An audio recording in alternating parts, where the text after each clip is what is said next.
Good morning student. 10th class में हमने आपको कल लिंग निर्धारण सेल्फ डिटर्मिनेशन समझाया था और लिखा दिया था, ठीक है। उसके आगे डाल दीजिए हेडिंग जय विकास। उसके आगे हेडिंग डालिए जय विकास। तो देखिए जय विकास क्या होता है। जय विकास बेटा वह क्रमिक परिवर्तन है। जय विकास वह क्रमिक परिवर्तन है जिसके परिणाम स्वरूप आज के युग के जटिल और उच्च श्रेणी के जीव और पौधों का जन्म जो है पहले के समय में सरल और निम्न श्रेणी के जीव जंतुओं और पौधों से हुआ है। इसे हम जैव विकास कहते हैं या इस अध्ययन को हम जैव विकास कहते हैं। और ये परिवर्तन बेटा लगातार चलता रहता है, आज भी है, ठीक है। तो डेफिनेशन लिख लीजिए, जैव विकास वह क्रमिक परिवर्तन है। जैव विकास वह क्रमिक परिवर्तन है जिसके परिणाम स्वरूप आज के युग के जटिल एवं उच्च कोटि के पौधों व जंतु पूर्व काल के सरल एवं निम्न श्रेणी के पौधे एवं जंतुओं से उत्पन्न हुए हैं। जीवों में यह परिवर्तन आदिकाल से चलता आ रहा है और आगे भी चलता रहेगा। लिख लिया, यह है जैव विकास। इसके बाद हेडिंग डाल दीजिए उपार्जित एवं आनुवंशिक लक्षण। उपार्जित एवं आनुवंशिक लक्षण। देखिए आनुवंशिक लक्षण तो हमने आपको पढ़ाया ही है। इसके बाद हेडिंग डाल दीजिए उपार्जित एवं आनुवंशिक लक्षण।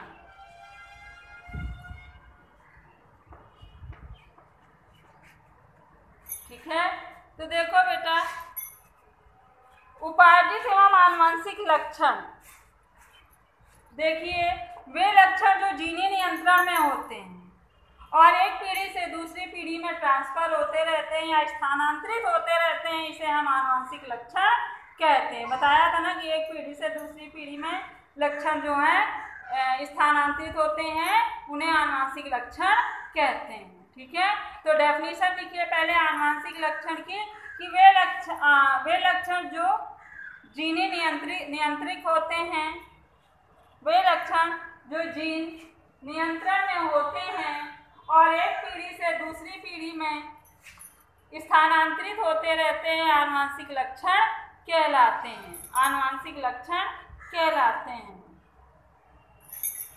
ठीक है। उपार्जित लक्षण वे लक्षण होते हैं बेटा जो जीव अपने जीवन काल में अर्जित करता है, ठीक है। अचानक लक्षण उसके उत्पन्न हो जाए तो वे लक्षण जो जीव अपने जीवन काल में अर्जित करता है और एक पीढ़ी से दूसरी पीढ़ी में ट्रांसफर नहीं होते या स्थानांतरित नहीं होते। तो डेफिनेशन लिख लीजिए उपार्जित लक्षण की, वे लक्षण जो जीव अपने जीवन काल में अर्जित करता है और एक पीढ़ी से या दूसरी पीढ़ी में स्थानांतरित नहीं होते हैं, उपार्जित लक्षण कहलाते हैं। लिख लिए,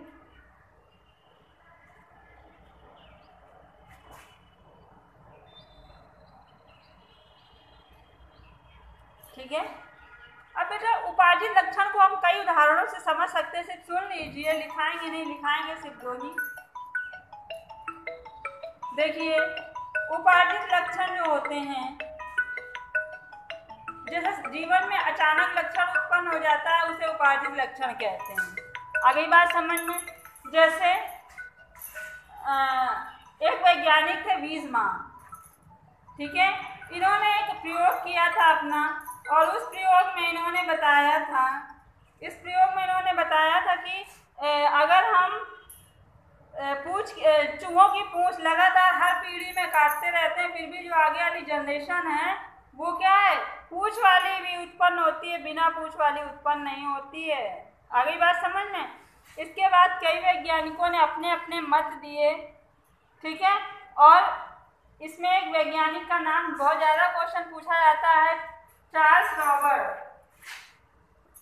चार्ल्स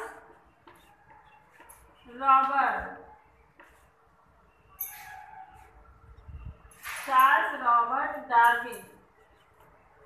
ठीक है, इसे डार्विनवाद के नाम से भी जाना जाता है, इसे डार्विनवाद के नाम से भी जाना जाता है। चार्ल्स डार्विन ने अपना एक्सपेरिमेंट किया था और इसके बारे में इन्होंने इसे बताया था। तो हेडिंग डाल दीजिए।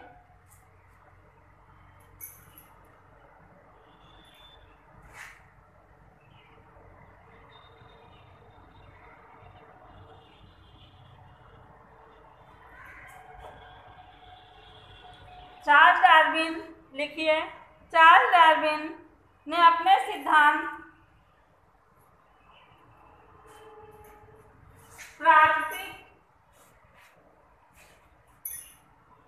प्राकृतिक वर्ण द्वारा जातियों का उद्भव, इसे इन्वर्टेड कॉमा में कीजिए, प्राकृतिक वर्ण द्वारा जातियों का उद्भव,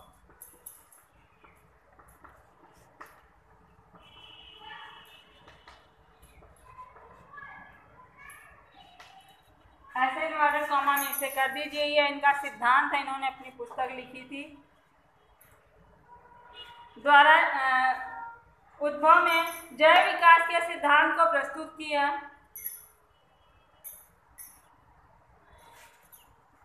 और इस बुक को प्रकाशित किया।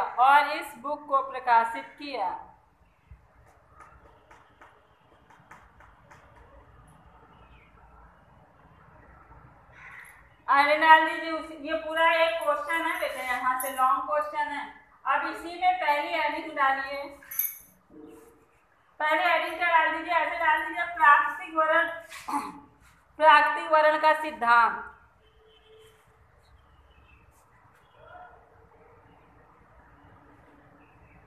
देखिए, इसमें प्राकृतिक वर्ण द्वारा जैव विकास का सिद्धांत निम्नलिखित तत्वों को आधार मानकर प्रतिपादित किया।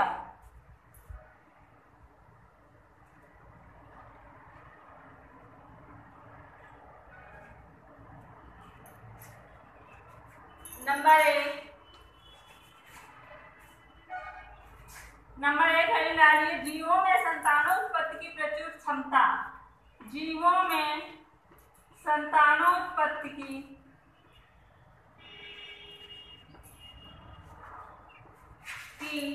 प्रचुर क्षमता।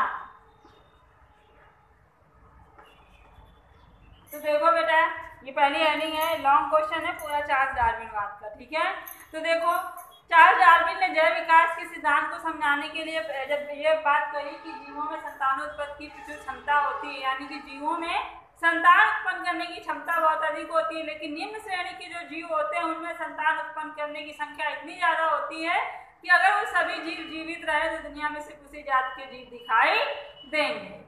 ठीक है, जैसे मक्खी, मच्छर, सांप। ठीक है, ये सारे जीव बेटा इतने ज़्यादा संतान उत्पन्न करने की इनमें क्षमता होती है, लेकिन वो सभी जीव इनके जीवित नहीं रहते हैं, सभी संतानें जीवित नहीं होती हैं। ठीक है, किसी न किसी कारणवश से वो जो है सभी खत्म हो जाते हैं, थोड़े बहुत जीवित रहते हैं। अगर ऐसा ना होता तो पृथ्वी पर एक ही जाति या उन्हीं जीवों की संख्या दिखाई देती। ठीक है, तो लिख लीजिए, प्रत्येक जीव प्रजनन द्वारा संतान उत्पन्न करता है। इसी हेडिंग में लिखिए, प्रत्येक जीव प्रजनन द्वारा संतान उत्पन्न करता है। जीवों में संतान उत्पन्न करने की क्षमता बहुत अधिक होती है। निम्न श्रेणी के जीवों में संतान उत्पन्न करने की क्षमता इतनी अधिक होती है कि अगर सभी संतानें जीवित रहें तो पृथ्वी पर उनके अतिरिक्त और कोई जंतु दिखाई ना दे।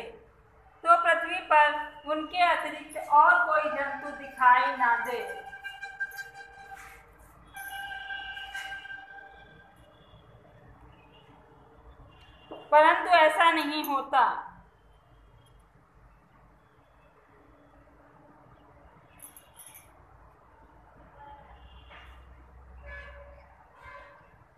किसी न किसी कारणवश वह जीव वयस्क होने तक जीवित नहीं रह पाते। ठीक है, दूसरी हेडिंग डाल दीजिए, जीवन संघर्ष।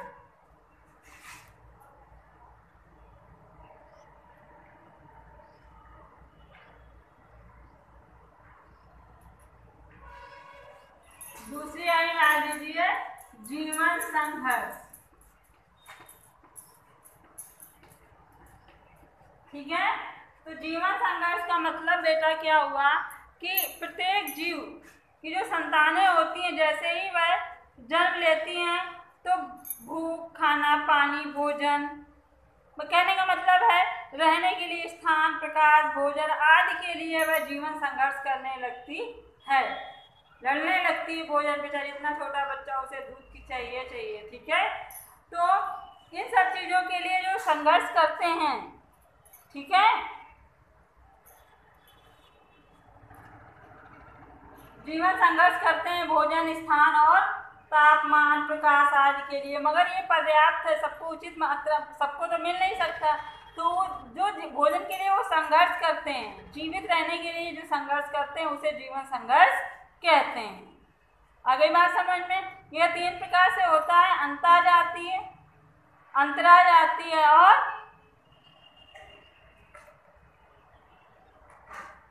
सजातीय। अंतःजातीय भी है, अंतराजातीय और सी है सजातीय। देखिए क्या होता है, ऐसे ही डाल के लिखेंगे। ठीक है, अंतःजातीय, अंत मतलब जब भोजन, प्रकाश, पानी आदि के लिए, ठीक है, स्थान, जब भोजन, प्रकाश, स्थान आदि के लिए एक ही जाति के जीवों के बीच संघर्ष होता है तो उसे अंतःजातीय कहते हैं। जैसे रोटी का टुकड़ा आपने डाला और वहां पे 4-5 कुत्ते हैं, तो एक ही जाति के हैं और वो उस रोटी के लिए लड़े, तो वो अंतःजातीय हो गया। और अंतराजातीय हो गया, जैसे आपने रोटी डाली, वहां एक बिल्ली आ गई, एक कुत्ता आ गया, ये अलग अलग जाति के जीव हो गए और भोजन के लिए लड़ रहे हैं, जीवन संघर्ष कर रहे हैं, वो अंतराजातीय हो गया। आगे बात समझ में, ठीक है, क्लियर?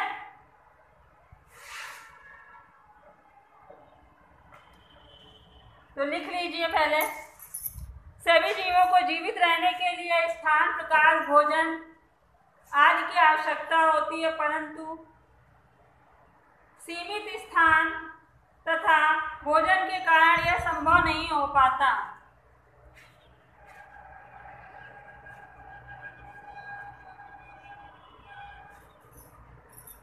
अतः पैदा होते ही प्रत्येक जीव में इन सब के लिए संघर्ष करना पड़ता है, इसे जीवन संघर्ष कहते हैं।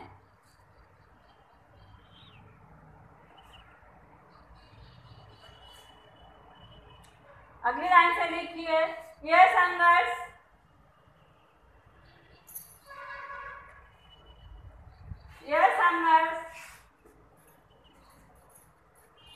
दो प्रकार से होता है, अंतःजातीय या सजातीय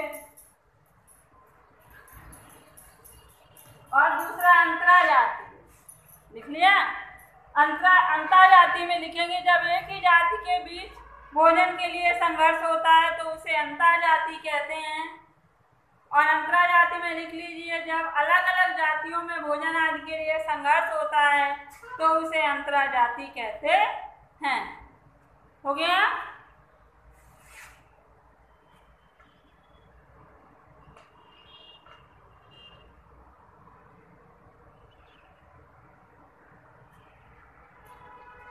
अगली हेडिंग तीसरी डाल दीजिए, विभिन्नताएं।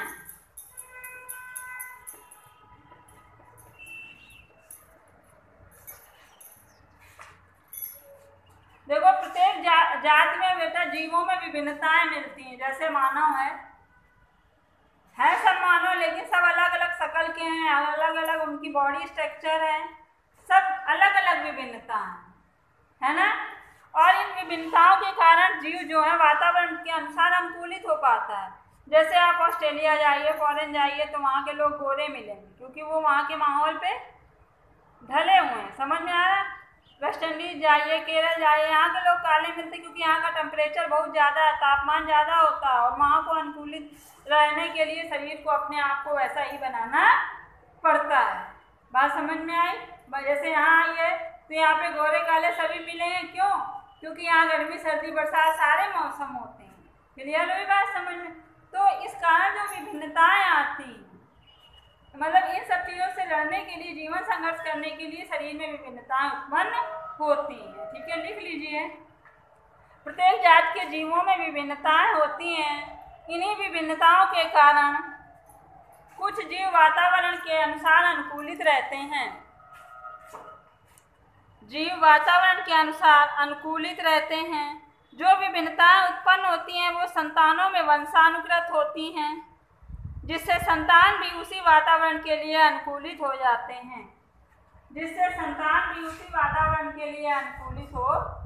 हैं। आगे बात समझ में? जैसे केरल जाएंगे, वेस्ट इंडीज जाएंगे तो यहाँ की जो संतानें उत्पन्न होंगी उन लोगों से वो भी वैसी ही होगी, क्योंकि वो क्या हो गई? वंशानुगत हो गई।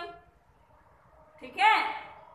आप फॉरेन जाएंगे, अमेरिका जाइए, ऑस्ट्रेलिया जाइए तो यहाँ के लोग गोरे मिलेंगे और उनकी संतानें वो भी गोरी मिलेंगी। आगे बात समझ में? तो ये विभिन्नताओं के कारण होता है। क्लियर? लिख लिया? नेक्स्ट हेडिंग डाल दीजिए, योग्यतम की उत्तरजीविका। नेक्स्ट हेडिंग है योग्यतम की उत्तरजीविता।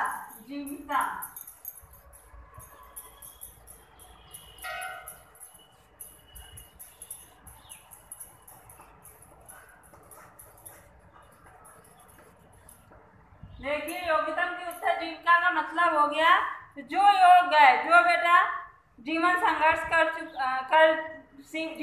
करने में जीत गया, विभिन्नताएं जो उत्पन्न हुई वो आगे चल के वंशानुगत हुई और वो उस माहौल में ढल गया, जो उन सब में जीत गया तो वो आगे उसने जीवन यापन कर लिया, मतलब वो जीवित रह गया। और जो नहीं जीता वो खत्म हो गया जीवन संघर्ष करने में। ठीक है, तो वही जो योग्य है उसने अपनी जीविका चला ली। तो लिख लीजिए, वे जीव जो जीवित रहते हैं, जीवन संघर्ष और विभिन्नताओं के अनुसार अनुकूलित होते हैं,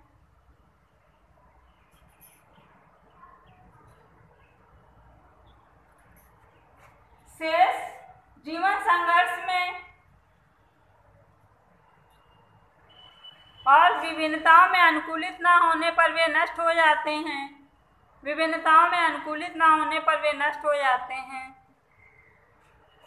अर्थात योग्यतम ही जीवित रहता है। इस प्रकार प्रत्येक जाति में जीवों की संख्या स्थिर बनी रहती है। लिख लिया? ठीक है। अगला डाल दीजिए, लास्ट हेडिंग है नई जातियों की उत्पत्ति। नहीं, अगली हेडिंग है बेटा प्राकृतिक वर्ण या चयन। ये कल लिखवाएंगे हम आपको। ओके, इतना नोट्स तैयार कर लीजिएगा या लिख लीजिएगा। Okay, good day.